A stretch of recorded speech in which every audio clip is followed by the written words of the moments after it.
புதுச்சேரி உருளையன்பேட்டை தொகுதிக்கு உட்பட்ட மறைமலை அடிகள் சாலை, காமராஜர் சாலை இடைப்பட்ட உப்பனாறு வாய்க்கால் மேல் சாலை அமைக்கும் பணிகள் கடந்த 7 ஆண்டுகளாக தடைபட்டிருந்தது.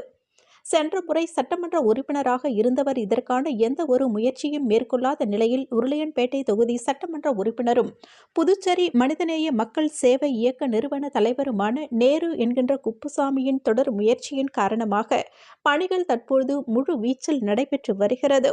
இப்பணிகளை உருளையன்பேட்டை தொகுதி சட்டமன்ற உறுப்பினரும் புதுச்சேரி மனிதநேய மக்கள் சேவை இயக்க நிறுவன தலைவருமான நேரு என்கின்ற குப்புசாமி பணிகள் நடைபெற்று வரும் பகுதியினை நேரில் ஆய்வு மேற்கொண்டார்.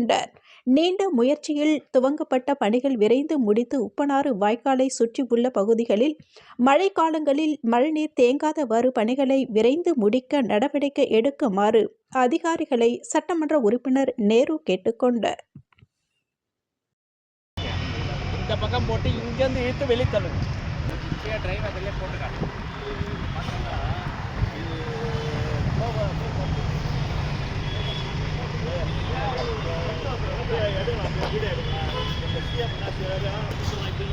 ஒரு 10 நிமிஷம் கேளுங்க.